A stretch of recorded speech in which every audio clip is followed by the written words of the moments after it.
France ne l'est plus. Oui, c'est effectivement l'information importante. C'est le but de ce livre. Je voulais faire comprendre à ceux qui croient qu'on est vraiment en démocratie que c'est pas le cas, et à ceux qui comprennent bien, parce qu'il y a une intuition dans le pays, comme quoi ce n'est plus normal, mais c'est vrai qu'on emploie des mots comme dictature ou choses comme ça, et que donc les défenseurs du pouvoir ont un beau jeu de venir expliquer, mais vous êtes des factieux, on a une élection, etc. Complotistes et autres. Voilà.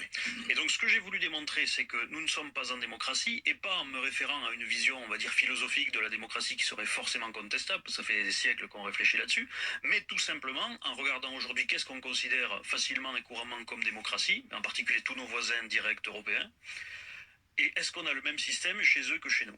Et le fait est que non. Alors on peut avoir l'impression, et en fait il faut bien que les auditeurs se rendent compte que ça peut toujours paraître très technique parce que c'est du droit constitutionnel, etc., mais en réalité c'est simple.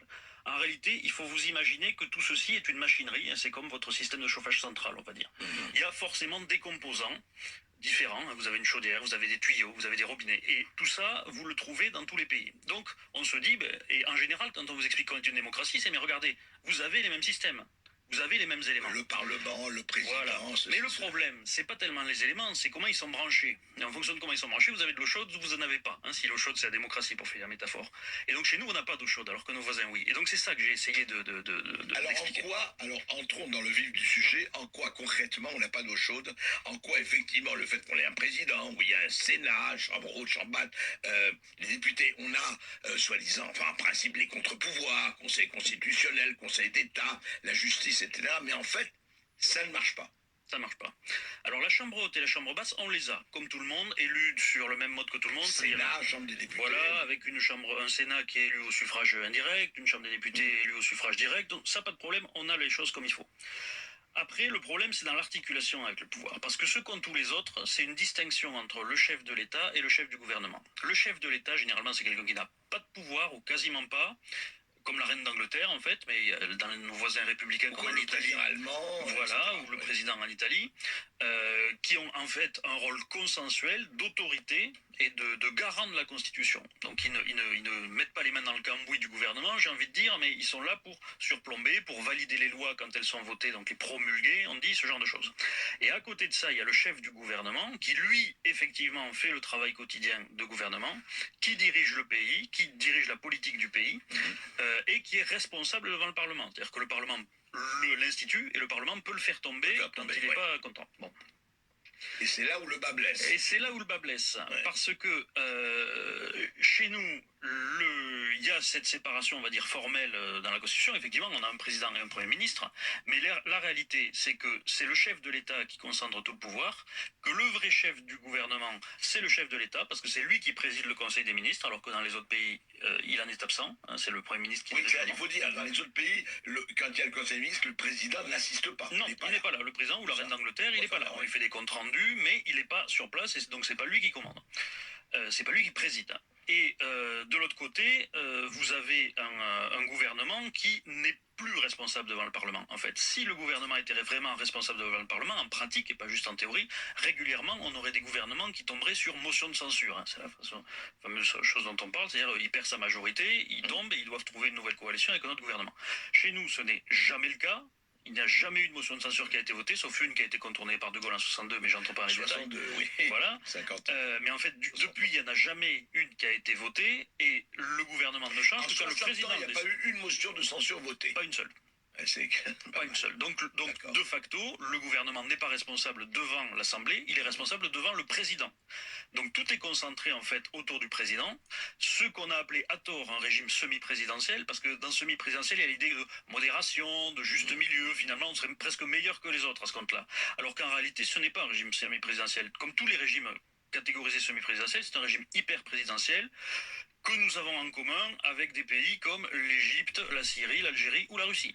Dont on parle beaucoup aujourd'hui. Voilà. Absolument. Donc, comment vous osez nous comparer à la Russie de Poutine? Mais parce que structurellement, c'est ça. C'est-à-dire nous avons une constitution dont l'application conduit à un régime autoritaire où régulièrement le président revient se faire élire, mais qui a des pouvoirs tout à fait démesurés et qui ça ne correspond pas à ce que j'ai appelé donc les standards démocratiques européens, qui sont des standards que nous avons connus.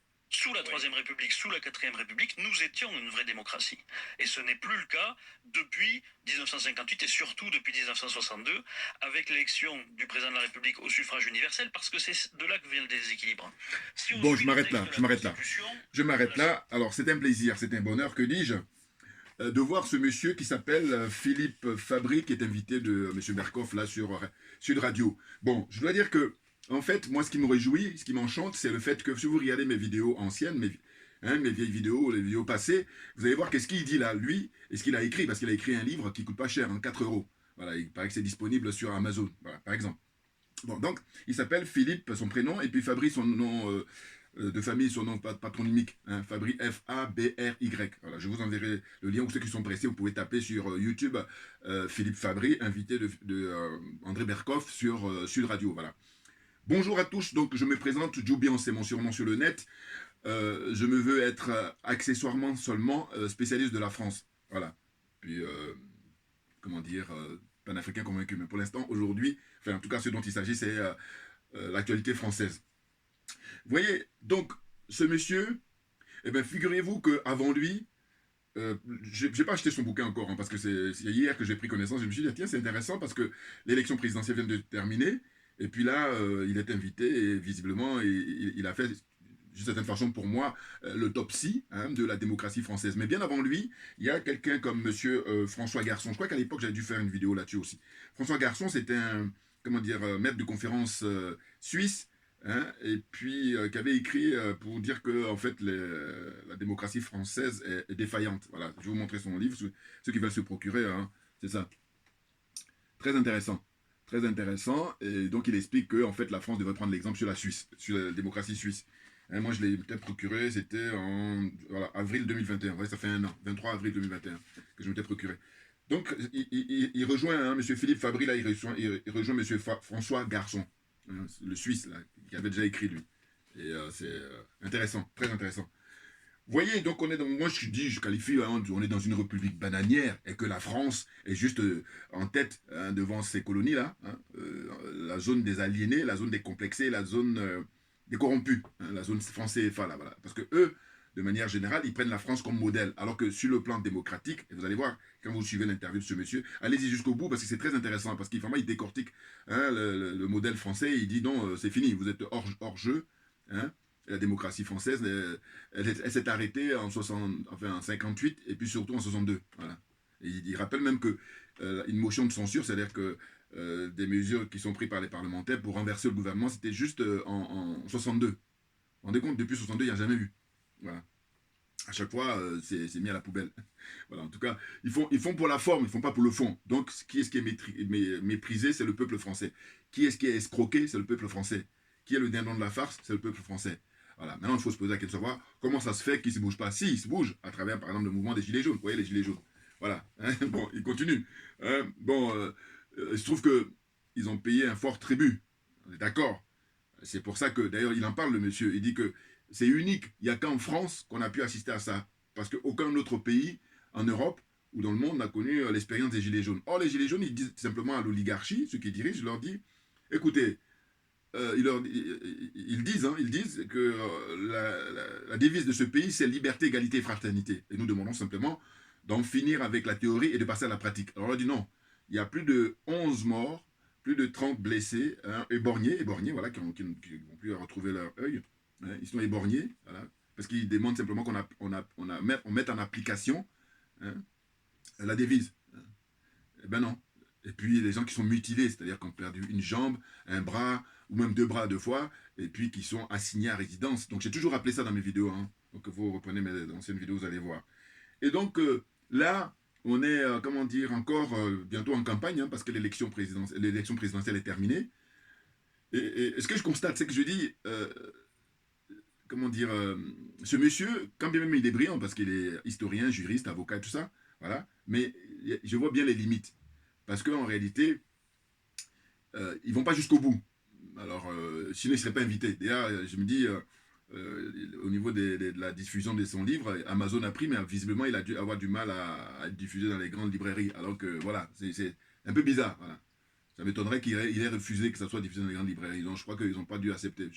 Enfin, c'est ce que je pense. Maintenant, bon, il faut aller vérifier. Quoi qu'il en soit, ce qu'on peut regretter, je vous dis, c'est le fait que les pays africains prennent comme modèle la France, alors que voilà, la France n'est pas du tout exemplaire. Et il dit donc, pour revenir à la maltraitance des Gilets jaunes, et je crois que le seul pays en Europe, après la France, l'expérience des Gilets jaunes, c'était en Belgique, je m'en souviens. Mais Belgique, les Gilets jaunes, ça a duré une semaine. Parce que très rapidement, ils ont trouvé des solutions, et puis bon, tout le monde est rentré sur ça. Mais il n'y a pas eu... il y a peut-être eu un blessé, mais un. Alors on me dira toujours, oui, mais la Belgique, ils sont moins peuplés. Oui, mais non. Je crois que c'est pas la question d'être peuplé, c'est la question que la démocratie belge, elle est un peu plus en avance, un peu plus, je dis. Hein. Parce que si on fait les classements, la France est dernière. La France est disqualifiée même, voilà. Parce que je vous dis toujours que quand tu es dernier, ça veut dire que tu es dans notre classement. Alors quand tu es disqualifié, c'est que tu ne peux même pas participer à la compétition. On est d'accord? Bon, ça c'est mon point de vue naturellement. Voilà. Hein. Quand je me dis, je me définis accessoirement comme étant spécialiste de la France, c'est dans le sens que j'ai compris, en tout cas par rapport à beaucoup de gens, le fonctionnement de cette société-là, société française, hein, en l'occurrence, en ce qui concerne la vie politique, la vie syndicale, et voilà, on allait dire principalement. J'ai fait ma lecture, et puis après j'ai continué dans mon commentaire, ou alors avant de commencer la lecture, j'ai pris quelques notes, c'est que en fait, comme je disais, il va y avoir les élections là, l'élection des députés, l'élection législative, là au mois de juin, et qu'est-ce qui se passe? Eh bien on voit que M. Mélenchon s'est placardé partout, qui demande en fait à ce que les Français le désignent comme Premier ministre. C'est de la comédie. Et quand je dis ça, je n'exagère rien du tout. Et puis c'est du cynisme. C'est surtout du cynisme. Parce que quand je dis c'est de la comédie, encore c'est gentil. Mais c'est du cynisme, c'est du pur cynisme. Pourquoi? Parce qu'en réalité, et c'est pour ça que je dis que ce monsieur-là, il ne peut pas aller plus loin. Par exemple, de dire que en 2022, monsieur Mélenchon devrait être le président de la République de France. Mais il s'y refuse, parce qu'il fait partie de la combine. Et là où je parle de cynisme, c'est le fait que ce monsieur revient à la charge en demandant aux Français d'aller voter pour lui, alors que justement les Français sont mobilisés pour voter pour lui massivement. Hein? Je vous dis, je pense que si on regarde les chiffres de manière historique, il a dû battre François Mitterrand, puisque à l'époque, Mitterrand qui a pris le pouvoir en 1981, au nom de la, il est venu au pouvoir avec ce qu'ils appellent l'union de la gauche à l'époque. Voilà. Hein, les communistes ils se sont associés avec les socialistes, et puis voilà, ils sont montés au pouvoir, ils sont arrivés au pouvoir. Bon. Mais là, cette fois-ci, si Mélenchon n'était pas à escroquer le peuple français, à abuser de la confiance de ceux qui ont voté pour lui, c'était lui qui était président là, depuis le 24 avril 2022. Voilà. Et puis, prestation enfin, Macron va prêter serment, je crois le 7, enfin, il va avoir son investiture le 7 mai, samedi là, donc dans combien? 3 jours là. Hein, ou voilà, dans 2 jours, parce qu'aujourd'hui on est jeudi. C'est ça, dans 2 jours. Hein, on est le 5, comment dire, mai 2022. Voilà, excusez-moi. Mais ce que je veux dire, c'est que c'est terrible, vous voyez, on s'y perd. Pourquoi? Parce que c'est surréaliste. Voilà. Hein, de voir que ce monsieur tranquille, franc-maçon, hein, aussi, c'est ça surtout, je dirais, hein, des obédiences comme ça, comment dire, à se complaire dans l'obscurantisme. C'est tout. Ils sont dans l'obscurantisme. Hein. C'est clair. Vous ne pouvez pas imaginer leurs mœurs. Ah oui. C'est-à-dire, j'en passe, c'est des meilleurs. Mais au fond, moi je dis facilement, on pourrait se dire, mais qu'est-ce qu'ils foutent les Français alors? Mais si, je vous dis, l'expérience des Gilets jaunes, bon. Mais ils font ce qu'ils peuvent, les Gilets jaunes. Les choses sont claires. Mais là, c'est les autres Français. Voilà. Sachant que, évidemment, si on n'avait pas infligé ça aux Gilets jaunes, eh ben, je crois que Macron, il serait parti beaucoup plus tôt. Il a été élu en 2017, les Gilets jaunes sont apparus en 2018, et bien Macron serait parti fin 2018. Il aurait quitté le pouvoir. Voilà. Donc tout a été mis, l'armada a été mis pour les maltraités, ah oui, c'est de la maltraitance, hein, pour comment dire, faire de manière à ce que voilà, ils n'aient pas à continuer à manifester comme ça en grand nombre. Hein. À l'époque, on avait même appris que M. Macron, il y avait un hélicoptère dans les jardins de l'Élysée pour qu'ils prennent la fuite. Bouya, on est bon, on est bon. Qu'est-ce que j'allais dire? C'est qu'au fond, c'est terrible. Ben oui. Non, parce que ces gens-là, ils passent leur temps à parler de démocratie, alors qu'en réalité, ils sont à 1000 lieues de la démocratie. Voilà. C'est pour ça que je parle de... Il serait temps que les dirigeants français fassent ce que j'appelle un coming out. Coming out, ou coming out, comme vous voulez, c'est une prononciation. Il y en a qui disent coming, il y en a qui disent coming out. Eh bien, pour dire aux Français que, voilà, en réalité, nous sommes une dictature. Simplement, on refusait jusqu'à présent d'assumer cet État. Vous avez vu le monsieur tout à l'heure, là, monsieur Philippe Fabry, il dit, mais quand on regarde dans la pratique, la France, au niveau démocratique, ça ressemble à la Russie de Poutine. Et donc, ils vont tartiner ou raconter leur vie hein, sur, comment dire, Monsieur Poutine, mais ils n'ont aucun mérite. Voilà. Au mieux, ils sont comme lui. Au pire, lui, il pourrait même leur donner au pire, ils sont comme lui. Et puis au mieux, lui, il pourrait même leur donner des leçons. Ben oui. Parce qu'en apparence, on pourrait croire qu'effectivement, c'est la Russie qui est à l'extrême, machin, alors que dans la pratique, je vous dis, l'expérience des Gilets jaunes, ça fait la démonstration, hein, définitivement, que la démocratie est enterrée en France. Parce qu'il y a des gens qui manifestent pacifiquement, comment on peut leur réserver ce sort-là? C'est ça qu'il faut se poser comme question, qui est fondamentale. Des gens qui manifestent pacifiquement. Voilà. Alors que justement, la force de la démocratie, c'est de protéger ces gens-là, parce que ça fait partie. Pour qu'une démocratie fonctionne, pour qu'elle soit digne de ce nom, on protège les gens qui manifestent, parce qu'ils manifestent, mais ça fait partie du jeu en fait. Voilà. Or là, le fait qu'on les maltraite, c'est qu'on refuse de respecter les règles de la démocratie. Les choses sont claires là, en matière. Vous voyez? Alors je vais lire et puis après je vais continuer mon commentaire. Ce que j'ai noté, c'est quoi? C'est que j'ai dit, voilà, monsieur Philippe Fabry, il a fait une autopsie, hein, pour moi, de la démocratie française. Maintenant, le grand scandale politique, à savoir l'élimination de M. Macron dès le premier tour. Pour moi, c'est clair. En fait, là, en 2022, pour moi, M. Macron est éliminé dès le premier tour. C'est-à-dire que quand je fais mon classement, là, je redis ce que j'ai déjà dit, hein, mais parce que je suis convaincu de ça. Et je dis, eux, c'est là leur limite. Voilà, tous ceux qui passent sur les grands médias, là. Peut-être à la rigueur, quelqu'un qui a un petit truc comme moi, là, il peut dire. Mais sinon, il ne faut pas. La preuve, je dis, je suis très surpris et je m'inquiète ou je m'interroge sur le mutisme de M. François Asselineau. J'exclus s'il y a des raisons de force majeure. Voilà. S'il y a des raisons de force majeure, je n'ai rien à dire. D'ailleurs, qui suis-je pour dire quoi que ce soit? Mais en revanche, il n'y a pas de raison de force majeure, je m'interroge sur le mutisme de M. François Asselineau. Allez, comprenne qui veut et comprenne qui peut. Bon, je poursuis. Donc, pour moi, mon point de vue en tant que citoyen libre, je dis que déjà en 2017, M. Macron aurait été battu par François Fillon. C'est la raison pour laquelle ils ont tout fait pour l'écarter. Pour des raisons dérisoires. Parce que quand on compare ce qu'on lui reprochait à lui, et puis ce qu'on peut reprocher aux uns et aux autres, vous voyez bien qu'on se moque du monde. Et je dis, je refuse qu'on insulte mon intelligence, c'est la raison pour laquelle c'est un plaisir de faire ces vidéos. Voilà. Puis c'est aussi une thérapie. Est-ce que vous imaginez, pète les plombs avec tout ce qu'on peut vivre là, notamment au niveau professionnel. Je tiens à le dire, ça, c'est hyper important. Mais le moment viendra où je vais vous raconter, moi, mon parcours. Vous allez voir. Donc, 2017, éliminé par Fillon, selon moi.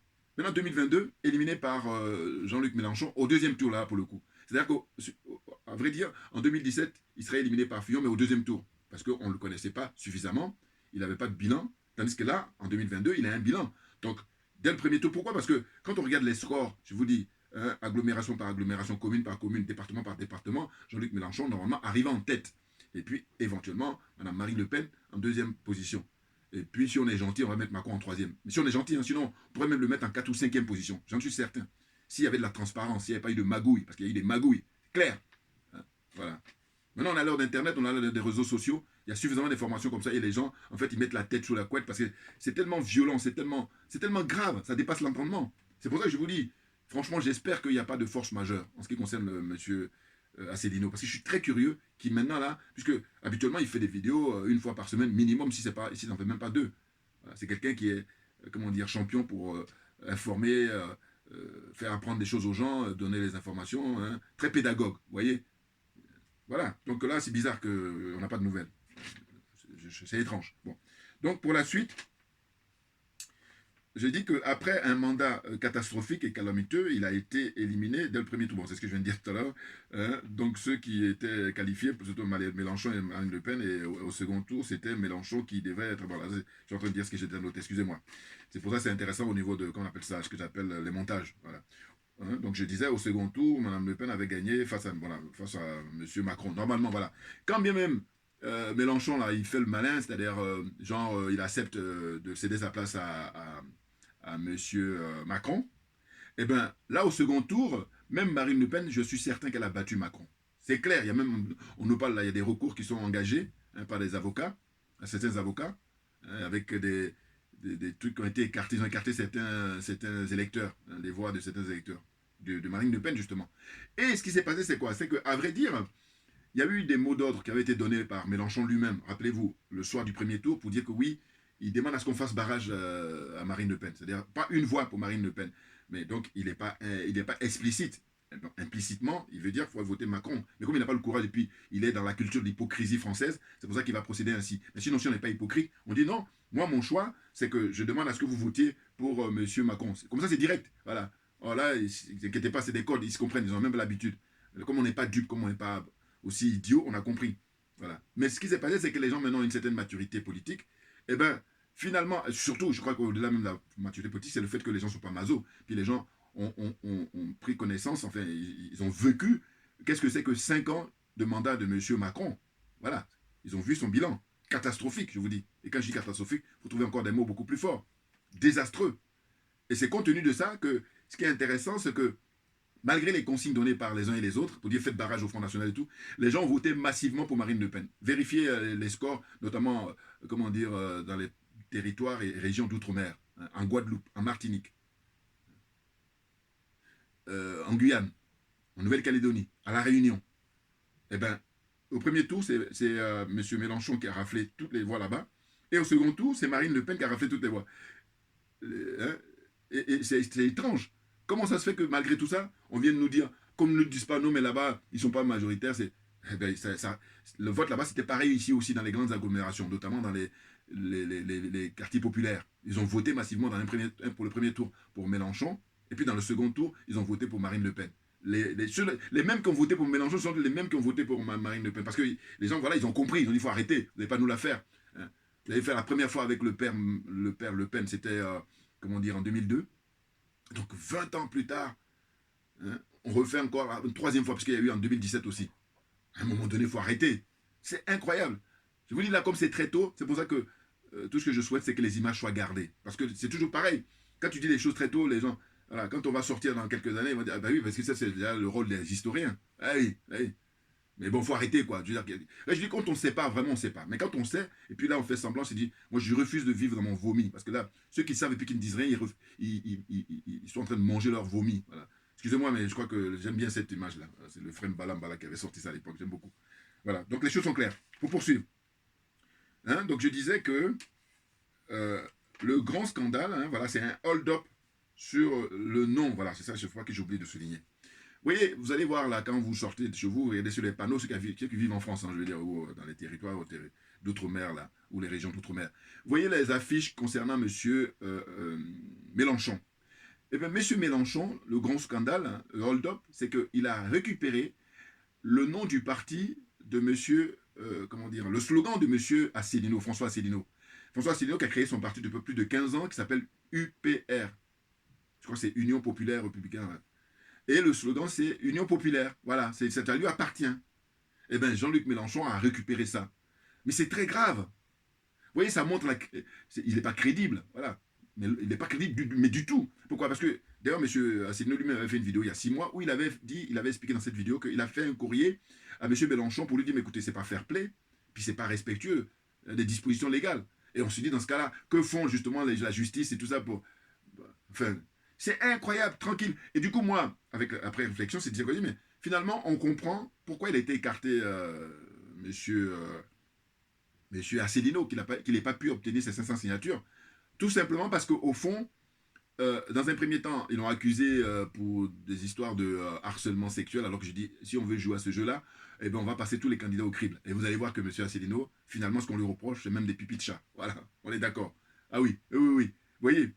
Mais là, ils vont s'en garder, parce que justement, ils passent leur temps à escroquer le peuple. C'est une escroquerie morale. Donc, je dis, ce qui est grave, c'est le fait que d'abord, accusation de harcèlement sexuel, et puis, secondo, c'est le fait que M. Mélenchon récupère le nom de son parti. Mais c'est pas rien. Parce qu'au fond, au début, M. Mélenchon, il y a quelques années, qu'est-ce qu'il disait? Il dit que c'est la France insoumise. Mais ils ont, au fil du temps, ils ont trouvé que c'était ridicule, la France insoumise. Parce que là, c'est de la théorie. Dans la pratique, ils sont insoumis à qui? Ils sont insoumis à eux-mêmes. Ils ne sont pas insoumis à l'oligarchie. N'importe quoi. Vous voyez? Donc, qu'est-ce qu'ils font? Le pauvre Asselineau, qui lui, par contre, c'est de très loin, je peux dire, les 15 dernières années, parmi les hommes et les femmes politiques en France, c'est le plus honnête, le plus intègre. Et oui. Et c'est celui qui milite pour vraiment l'intérêt général, pour sauver le peuple français. Mais malheureusement, bon, le mec il se trouve, voilà, il est marginalisé, je vous dis, parce que voilà, il n'est pas dans la marmaille à la française, ou dans la magouille. Voilà, c'est pour ça qu'il est marginalisé. Et je vous dis, le fait qu'il ne parle pas, franchement, je me pose des questions. Et voilà. Voilà, non, parce que je vais bien savoir qu'est-ce qu'il dit maintenant, là, que ça y est, l'élection est terminée. Il en sait beaucoup. Je pense qu'il en sait beaucoup, mais ils sont tous tenus. Il est tenu aussi d'une certaine façon, parce que justement, quand on lui met sur le coup l'histoire de harcèlement, alors qu'en réalité, bon, c'est bon, quoi. Moi, je dis, dans ma religion, c'est la vérité et la justice. Donc, soit on attaque tout le monde, c'est-à-dire qu'on on fait l'enquête sur tout le monde, hein, voilà, pas plus, pas moins, mais pareil, voilà, identique. Et là, maintenant, c'est respectueux. Là, ça a du sens. Mais autrement, là, c'est le bouc émissaire. C'est une culture française. Ça remonte à, on va dire, l'histoire de Dreyfus, capitaine Dreyfus et tout ça, ouais. Où ils ont l'habitude, en fait. Ils prennent une personne et celui qui paye, il paye les autres ensemble. Pendant ce temps-là, les autres sont planqués. C'est ça que ça veut dire.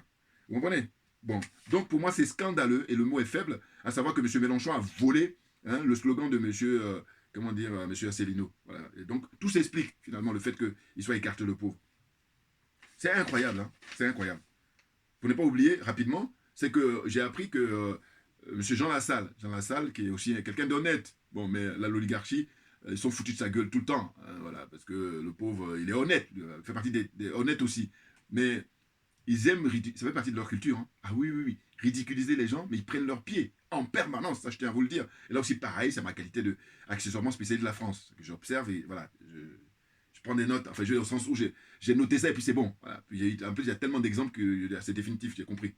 Ridiculiser les gens, mais ils adorent ça. Ils prennent leurs pieds. Il faut dire, ne peut pas dire mieux là. Voilà. Donc, M. Jean Lassalle, la dernière nouvelle, c'est qu'il ne va pas pouvoir se présenter. Alors, on nous explique que non, il jette l'éponge et tout. Ça se pourrait, mais moi, je pense plutôt à des pressions qu'il a subies, le pauvre. Pourquoi? Parce qu'il paraît non, j'ai même vu les images où il a refusé de voter pour le second tour. Voilà. C'est-à-dire que d'une certaine façon, il dénonçait même d'ailleurs quand il était invité sur les plateaux de télé, comme quoi c'est n'importe quoi et tout. Voilà, il le disait. Allez-y, vous vérifiez les images d'archives. Récente, hein, c'est pas, il n'y a pas longtemps, là, c'est, comment dire, il y a 15 jours ou 3 semaines. Voilà. Vous regardez, quand il s'exprimait à chaque fois qu'il était invité. Et donc là, au second tour, il a refusé de voter. Il était votant devant l'urne. Hein. Je n'ai pas regardé intégralement, mais j'ai vu que il a parlé un petit peu pour dire que non, non, c'est n'importe quoi. Enfin bon. Donc voilà.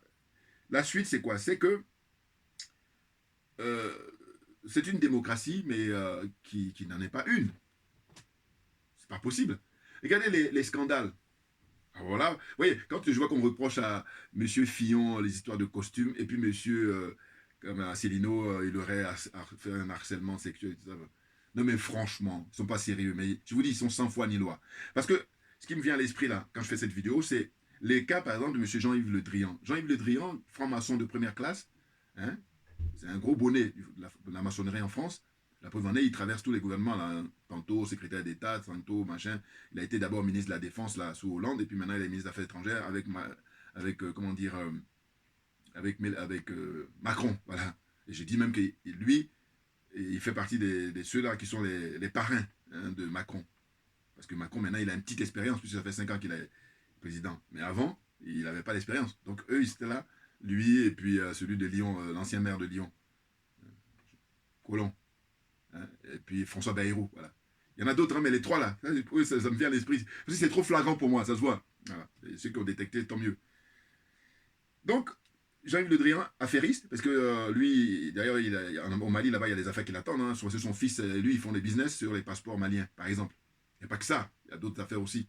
Et c'est là où tu te dis, mais franchement, ce pays, je crois que c'est un des rares pays au monde, peut-être avec les États-Unis, ils font en concurrence, c'est que eux, quand ils font les démarches auprès des autres pays, surtout en Afrique, ou en Asie, ou en Afrique surtout, l'Afrique c'est le pompon, ils viennent avec les armes. Alors que les autres pays, ils vont venir pour faire une réelle diplomatie, c'est-à-dire que pacifique, hein, il n'y a pas d'armes. Ou alors s'il y a l'arme, c'est le stylo, pour écrire, pour convaincre. Mais eux non, ils viennent avec les militaires, donc parce que Jean-Yves Le Drian, à l'époque, il était ministre de la Défense, vous comprenez bien qu'en tant que ministre de la Défense, il a une influence énorme. Et son fils, qui lui est un homme d'affaires, eh ben, conflit d'intérêts à mort, à mort. Là, ils ont fini avec ça, hein, pour utiliser les Français des Ivoiriens. Ils ont fini avec ça. Très clairement, ça veut dire qu'en fait, ils sont à un niveau très élevé, voilà, c'est ça. Ah oui, impressionnant. Donc là, ministre de la Défense d'abord avec Hollande, et puis maintenant après il passe ministre des Affaires étrangères, et ça continue, les affaires continuent. Voilà. Mais il n'est pas le seul. Hein. Là, en la matière, je vais vous dire que si vous faites des statistiques, vous allez voir que la plupart, j'ai des bouquins, là, je vais vous montrer tout à l'heure à la fin, dans ma bibliothèque que j'ai quelques-uns que j'ai sélectionnés pour cette vidéo. À la fin, je vous montrerai. C'est très grave. Enfin, bon, les Français, il faut qu'ils se réveillent à un moment ou à un autre. Et puis maintenant, moi, de mon point de vue, je dis, ils ne se réveillent pas parce qu'il y a l'Afrique. Et l'Afrique, c'est le grenier. L'Afrique, c'est la pépinière. L'Afrique, c'est, vous savez, le frigo. Voilà. Voilà. Et puis, je dis, pour ne pas oublier, parce que j'ai oublié comme je n'ai pas tout écrit, c'est que je dis, en fait, il ne bouge pas, et je l'ai déjà dit, mais je suis convaincu de ça aussi, c'est parce que l'image que j'ai, comprenez bien l'image, hein, c'est que la France, dans les relations avec l'Afrique, c'est un peu dans une famille, hein, parce que c'est beaucoup plus facile à comprendre quand on va la réduire au niveau d'une famille. Je dis que il y a des familles, ça existe en plus, c'est même pas de la fiction que je vous raconte, c'est une réalité, ça existe. Bon, je ne connais pas spécialement, mais ça me paraît évident. Bon. C'est-à-dire que le chef de famille, eh ben, c'est un cambrioleur, gangster de grand chemin. C'est-à-dire que quand il va faire des braquages, c'est des gros sous. Il va en cagoule, tout ce que vous voulez. Voilà, en l'occurrence, c'est bon. Mais leur façon de faire, justement, là, avec RFI, avec TV5, tout ça, ça fait que le grand public, il n'y voit que du feu. Voilà. Et puis, ils comprennent ce qu'ils veulent et ce qu'ils veulent vraiment. Sinon, les autres, ils mettent la tête sous la couette. Hein, voilà. Mais ce que je veux dire, c'est quoi? C'est que donc, si on revient au chef de famille, le chef de famille, donc, il va faire des braquages et il va donc voler beaucoup d'argent, beaucoup de biens, hein, les richesses et tout ça. Et ça permet à ce que sa famille, c'est-à-dire ses enfants, là, en l'occurrence, eh bien, ils profitent. Ils profitent de tout ce vol-là. Voilà. Et du coup, ils sont dans l'opulence, ils ont un bien-être, puisqu'ils sont servis matériellement. Maintenant, ce qui se passe, c'est quoi? C'est que il y a parmi eux des enfants qui vont vouloir se poser des questions. Mais comment ça se fait qu'on a ce niveau de vie-là, et puis on a ce train de vie-là, et puis c'est très élevé, quand on regarde par rapport à certains de nos voisins. Surtout qu'il y a des voisins qui ont été comme nous, hein, ils ont fait le même chemin. Quand je parle des chemins, là aussi pareil, comprenez mon raisonnement. J'ai déjà fait précédemment, mais je le redis parce que je suis convaincu de ça. J'ai dit, j'explique pour quelle raison les Français ne se lèvent pas. Et ils vont se lever que quand la France va perdre l'Afrique. Alors, j'en viens. Donc, ces enfants-là qui vont dire, qui vont vouloir parler, voilà, ils vont vouloir dire, non, non, mais qu'est-ce que c'est que ça? Eh bien, on leur fait, chut. Pourquoi? Parce que ta sécurité sociale que tu as, ton bien-être là, tu restes chez toi et puis on t'envoie 200 euros. Hein, pendant le Covid, pendant le confinement, on t'envoie de l'argent tranquille, tu es assis. C'est un des rares pays, hein, allez-y vérifier si ça a été le cas en Allemagne, ça a été le cas en Espagne, au Portugal, en Angleterre. Allez vérifier, vous allez voir que non, c'est la France. Or, la France, elle fait ça parce que c'est l'Afrique. On prend l'argent des Africains. Donc, les Africains, leur sueur, leur sang, voilà, la France se nourrit de ça. Ah, mais alors là, je vais vous dire, on est parti pour mettre les cartes sur table. Il faut que les choses soient claires. Ah oui, je refuse qu'on insulte mon intelligence. Voilà. Donc je disais, et je pense que, j'espère que les gens ont compris, et puis bon, ceux qui n'ont pas compris, c'est leur problème, parce qu'il des fois aussi il y a des mauvaises foi, donc je n'ai pas le temps. Je n'ai pas le temps, voilà, c'est Assimi Goïta, je veux dire, je ne suis pas dans le truc panafricain, mais bon, je dis quand même, voilà. Vous voyez, donc je dis que ce raisonnement-là, pour moi, ça tient, mais que les gens cultivés, les gens, diplôme plus 15, plus 20, venez me démontrer le contraire. Voilà. Et je dis, partagez mes vidéos au maximum, parce que ce qui est intéressant, c'est ça. Il faut élever le débat, il faut donner de la lumière, parce que les gens sont plongés dans l'obscurantisme. Donc je dis, beaucoup de gens vont se poser des questions, mais comment ça se fait que malgré tout, même les gilets jaunes, parce qu'ils sont dans une situation où il y a un bouleversement terrible qu'ils n'ont pas envie. Je dis, c'est pas tous les gilets jaunes, parce qu'il y a certains gilets jaunes qui sont des gens honnêtes, des gens intègres, et qui veulent accepter de dire que oui, on pille l'Afrique depuis toujours, et maintenant, on est au 21e siècle, on va arrêter tout ça. Voilà. On va mettre les cartes sur table, et on va faire comme tous les autres pays. Mais là, l'oligarchie dit non. Nous, les négros, ils doivent rester esclaves jusqu'à la fin de leur jour. Voilà comment ça se passe. L'explication, elle est là. Hein. Et je dis, ces gens-là, ce que je suis en train de dire, eux, ils ne pourront pas le dire. Pourquoi? Parce que ils le savent au fond d'eux-mêmes, mais ils ont un mal fou, parce que d'abord, ils ne pourront même pas être invités, parce que ça se joue là-dessus aussi. Hein. Voilà. Il y a des choses qu'il faut faire dans la combine, il faut accepter n'importe quoi. Donc je dis, mon argument que je donne là, mais c'est du très lourd, parce que je fais tomber tous ces masques-là. Et oui, je dis, c'est ça me fait penser. Je dis, c'est la raison pour laquelle ils ne parlent pas les Français. C'est parce que le père de famille, il va faire des braquages, il revient avec beaucoup de sous, beaucoup de, si vous voulez, tout. Quand on va braquer, deux fois, c'est de l'argent d'abord qu'on connaît, mais il n'y a pas que ça. On peut braquer pour de l'or, pour du diamant, pour tout ce que vous voulez. Voilà. Et c'est le cas même pour l'Afrique, d'ailleurs. Voilà. Là, pour faire une illustration, hein, comment dire, au sens large du terme, c'est l'Afrique. Les rapports entre l'Afrique, l'Afrique et la France, entre la France et l'Afrique, c'est ça. Avec les militaires français qui sont partout, disséminés, qui entourent même tout le continent africain. Puis maintenant, en Afrique noire, n'en parlons pas. Comme disait hier, je vous montrais une vidéo où je dis que le jeune homme qui a fait son reportage, on est entre 8000 minimum, c'est pas 9000 soldats. Mais qu'est-ce qu'ils foutent là-bas? Alors qu'aujourd'hui, avec les actions que mène Poutine là-bas en Ukraine, ben, il ferait mieux, hein, à défaut d'emmener tous les 8000 ou 9000, mais qu'il emmène à moins la moitié. Or, que dalle. Donc, ça veut dire que là, l'escroquerie, on est témoin là. Voilà. On en a l'illustration là. Vous voyez? Donc j'espère que vous comprenez bien ce que je dis là. Parce que je dis, vous ne l'entendrez pas, c'est très rare. Alors que j'aimerais bien, hein, moi je suis fair play. Mais dites-moi, l'exemple que je viens de donner là, qui est-ce qui donne? Parmi les gens très qualifiés là, plus qualifiés que moi. Il n'y en a pas, parce que justement, il faut y penser aussi. Hein. Ah oui. Et moi je cogite là-dessus en permanence. C'est clair. Non, parce que je dis, mais c'est pas normal d'insulter l'intelligence des gens. Non, non, j'ai pas compris, j'ai pas compris. Mais une fois que j'ai compris, j'ai dit, ah non, non, non, ça va pas se passer comme ça. Il va falloir dire les choses et pour faire avancer. Parce que je dis, je rends hommage à tous ceux qui ont permis à ce qu'on n'ait plus les chaînes physiques. Voilà. Et moi, à ma manière, à mon petit niveau, hein, regardez là, ce truc-là, vous voyez, ça vient de la cogitation. Eh bien, je suis maintenant en train de faire pour déchaîner les chaînes mentales. Comprenne qui veut, comprenne qui peut. Un big up aussi à, comment on appelle ça, au troller là. Je vous lâcherai plus. Hein. Ah oui, parce que vous jouez les petits malins là. Là, on va jouer maintenant l'histoire de l'arroseur arrosé. C'est mon tour de vous arroser maintenant. Parce que vous êtes démasqué. Au début, je vous dis, ça faisait il y a 2-3 mois, je ne savais pas trop leur truc. Mais là, j'ai compris maintenant. Je les repère facilement. C'est très intéressant. Donc, petit truc, service que vous pouvez me rendre, si vous voulez bien, hein, c'est partager mes vidéos, les trollers. Voilà. Donc, cette mission-là. Bouya. On est bon, c'est clair. La suite, ça donne quoi? Donc, deuxième cas, après celui de Jean-Yves Le Drian, hein, affairiste, c'est le cas du ministre de la Justice de la France aujourd'hui, hein, qui est nommé depuis 2020, je crois, si je ne me trompe pas. Il s'appelle Dupond-Moretti, un avocat très connu. Hein. Voilà. Et bien lui, il est ministre de la Justice de France, et il a été accusé là, pour des histoires de, pareil, conflit d'intérêts et tout ça. Et cette semaine est tombé un non-lieu. Voilà. Donc, affaire classée. Alors, beaucoup ne vont pas comprendre. Parce que certains vont me dire, oui, mais vu que c'est classé, donc on n'avait rien. Je dis, non, non, non, c'est pas comme ça se passe. Là aussi, pareil, à ma qualité de spécialiste de la France, accessoirement. L'oligarchie tient tout le monde. Et donc, l'oligarchie, le jeu consiste à quoi? Ben, d'une certaine façon, ils le tiennent. C'est-à-dire qu'ils sont là, ils soufflent le chaud et le froid. Le chaud et le froid. En permanence. Là, c'est perturbant, hein, attention, mais ils sont graves. Je dis, ces gens ont l'apparence d'êtres humains, mais ce ne sont pas des êtres humains. Et ils le font pareil pour eux tous. Hein. Nicolas Sarkozy, eux tous. Beaucoup plus pour ceux qui sont affairistes, évidemment, mais ceux qui le sont moins, mais ils ont quand même quelque chose à tétenir. Soit sur le plan sexuel, soit... Ils vont tétenir quelque part. Voilà. Et puis maintenant, regardez. Quand je prends l'exemple de M. Asselineau, j'ai dit, dites-moi les 12 candidats là, qui étaient présents là.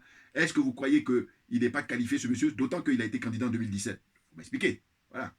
Donc les choses sont claires. La justice est à dessus de nous, mais il n'y a pas que lui. Mais lui, c'est très intéressant son expérience. Vous voyez? Donc, Dupond-Moretti, pareil, voilà, tous dans la combine. Mais il est ministre. Mais toi, on ne peut pas voir ça dans les autres pays, parce que les autres pays, les gens démissionnent. Les gens démissionnent, c'est pour ça que le monsieur l'expliquait tout à l'heure. Il dit, mais voilà, quand on compare la France avec les autres pays européens, mais moi j'ai dit ça avant lui, enfin je veux dire, lui son bouquin est sorti maintenant en mai 2022, mais moi, il n'y a qu'à regarder mes vidéos anciennes, je disais ça tout le temps. Voilà, donc voilà, je veux dire, je suis au courant de ça depuis longtemps. Bon, donc, après, il y a aussi monsieur Macron lui-même. Monsieur Macron, ça démarre d'abord avec, comment on appelle ça, ancien banquier chez Rothschild, et il gagne plus de 3 millions là-bas. Bon, c'est pas Rothschild l'a gagné, mais les 3 millions, il a eu lors d'une transaction là, pour la vente d'une filiale, je crois, de Nestlé, que voilà, c'est là. Donc le monsieur, quand il fait ses déclarations, il est en dessous de 200 000 euros. Tu as touché plus de 3 millions. Il y a un truc qui ne va pas là. Mais ça, pareil, il est dans la marmaille française, dans la combine. Voilà. Mais c'est un sport hein, national. Ah oui, là pour le coup. Donc je veux dire que tout ce monde-là, tout le monde est mouillé. Et puis, voilà, il y a des gens, quand on voit ce qu'on leur reproche, c'est vraiment minime. Et puis ceux à qui on reproche quelque chose qui est minime, eux sont éliminés tout de suite. Alors que ceux qui ont des gros trucs, voilà, et bien c'est la différence entre la France et les autres pays où la démocratie, elle est quand même un peu plus en avance. Voilà la différence majeure. Vous voyez? Donc la suite, c'est quoi? C'est le rôle prédominant et essentiel des instituts de sondage. Les instituts de sondage, j'en ai déjà parlé dans la vidéo passée. J'ai dit que en fait, ce qui se passe aujourd'hui, c'est que on est dans le retour du suffrage censitaire. Ah ben oui. Non, parce que les instituts de sondage n'appartiennent pas aux pauvres gens. C'est des gens très riches. C'est les gros bonnets, c'est les oligarques à qui ça appartient, les instituts de sondage. Et eux, qu'est-ce qu'ils font? Ils manipulent la population en permanence.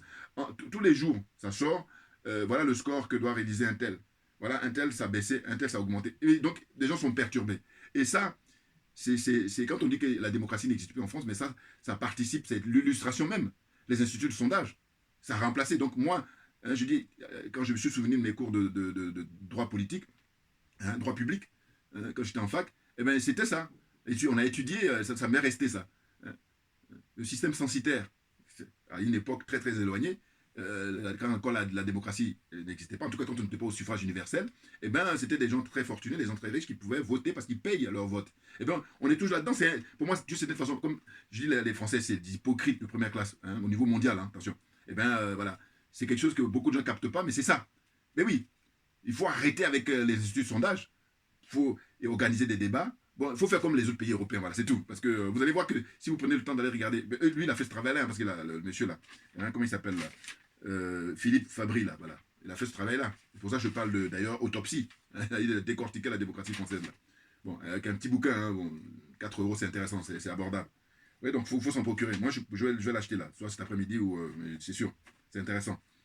Ensuite, donc les instituts de sondage sont eux qui enterrent la démocratie française. Les choses sont claires. Parce que en fait, et puis même malgré ça, voilà, en fait c'est là où c'est paradoxal, c'est qu'en fait, ils mettent le paquet sur le matraquage radio, télévision, tout ça, même presse écrite, et puis instituts de sondage. Même malgré ça, les gens ont voté massivement d'abord pour Mélenchon, pas à cause des instituts, parce que les gens ne sont pas quand même idiots, voilà, ils comprennent quand même. Voilà. Et puis ensuite, le vote qui s'est porté sur Marine Le Pen, c'est-à-dire que les gens qui ont voté pour Mélenchon, ils ont voté au deuxième tour, ils ont voté pour Marine Le Pen. Voilà. Ça veut dire que normalement, malgré leur trucage, malgré ils font du forcing, malgré ça, et ben non, les gens, voilà, ils ont. Maintenant, bon, comme ils ont les armes, donc ça calme les gens. Et oui, sinon. Mais bon, ça va venir, parce que de toute façon, le mensonge, il ne peut pas gagner. C'est la vérité. Et la vérité, elle traîne les pieds. Comme on dit, la vérité prend l'escalier, elle est en train de prendre l'escalier. Donc elle vient tranquillement, mais ça va arriver. Hein. C'est clair, non, mais parce que c'est pas possible que le mensonge. C'est pas possible. Dans l'histoire de l'humanité, c'est pas possible. Voilà. Donc pour l'instant, là, on est en plein mensonge. Hein, c'est pour ça. Mais ça n'a pas duré. On arrive même au bout. Avec Poutine, là, ce qu'il est en train de faire comme boulot. Moi, je suis un poutinophile. Je revendique. C'est clair. Ensuite, donc je disais, après les instituts de sondage, il perturbe l'esprit des gens maintenant, donc tout est artificiel. Enfin bon, j'ai déjà expliqué. La préparation des élections législatives, voilà, ça, comment se fait-il que les partis de gauche, voilà, c'est ça. J'ai dit, c'est bizarre. Là, ce qu'on apprend, parce qu'il y a les élections des députés là, au mois de juin, c'est qu'ils vont trouver un accord, hein, les gens de gauche. J'ai dit, mais attends, moi, c'est toujours mon bon sens. J'ai dit, mais attendez, pourquoi vous trouvez l'accord, mais pourquoi vous ne voulez pas trouver l'accord comme pour les présidentielles? Donc, tout ça est organisé par l'oligarchie. Voilà, l'oligarchie, c'est elle qui a décidé. Puis ce spectacle-là, oh là là là là. Mais c'est terrible, hein. Terrible. Ceux qui ont compris, tant mieux. Ceux qui n'ont pas compris, mais vraiment, sont noyés dedans. Hein. Mais non, ceux qui n'ont pas compris, encore circonstances atténuantes. Parce que le pire, c'est même pas ça. Le pire, c'est ceux qui ont compris, qui ne disent rien. Voilà. Qui acceptent de vivre dans leur vomi. Voilà. Donc, hein, moi, la raison que j'ai eue, c'est ça. Hein, quand j'ai dit qu'ils sont Mélenchon et puis les gens de gauche, les Verts et tout ça, j'ai dit, mais attendez, pourquoi dans ce cas-là, vous ne trouvez pas l'accord même à la limite, avec l'absence d'accord, le monsieur, les gens étaient tellement dégoûtés du bilan de monsieur, comment on appelle ça, Macron, ils ont voté massivement pour lui. Voilà. Puis là, on insulte. Et même quand je dis insulter, on méprise le peuple français. Il faut qu'il s'y réveille à un moment donné parce qu'on a l'heure d'Internet, on a l'heure des réseaux sociaux. Donc voilà. Alors c'est vrai que c'est pas évident, hein, parce que là, je sais que je prends des risques, moi, mais je dis, la protection divine, voilà. On est là pour dire, il faut qu'on partage pour tout le monde. On ne demande pas de prendre plus, on dit non, il faut faire qu'il y ait un équilibre. Il n'y a pas d'équilibre là. Il faut regarder le nombre de personnes qui dorment dans la rue. Ou les jeunes Africains qui sont à faire un suicide collectif dans la Méditerranée. Et plein de trucs comme ça. Ça n'en finit pas. Et les gens, ils sont tranquilles. N'importe quoi. Donc, pour poursuivre, pour arriver à la fin, hein, j'ai dit, mais c'est vraiment de la moquerie. En revanche, ils vont trouver un accord, voilà, c'est ce que j'ai déjà dit. Et Macron, il est toujours à la recherche désespérément surtout une première ministre, il cherche. Parce qu'il a eu suivi 2 ou 3 refus, là. Hein. Il y a des dames, là, qui on a proposé. Elles ont des postes importants. Elles sont directrices de plein de sociétés, machin et tout ça. Et donc, elles gagnent beaucoup d'argent et puis elles ont beaucoup moins de stress. Et là, elles ont refusé. Il leur a proposé d'être premier ministre, même de manière provisoire, parce que après les législatives, il va y avoir, si jamais, bon, il va y avoir la majorité, de toute façon, parce que la campagne va se baser là-dessus, de dire, bah, écoutez, vu que vous l'avez élu, là, il faut lui donner la majorité. Ça, c'est la recette, j'allais dire, classique. Voilà. Mais bon, l'oligarchie organise tout ça, et puis voilà, les Français n'y voient que du feu. Qu'est-ce que vous voulez? Donc après, il y a la présentation des différents ouvrages. Voilà, c'est ça. Donc j'ai fini. Voilà, excusez-moi. Parce que je vais noter pour ne pas oublier. Termine cette vidéo-là, et puis pour ceux qui veulent aller plus loin, hein, parce que ça va très vite, c'est, par exemple, ça, c'est écrit par Philippe Pasco et puis Graziella Rio.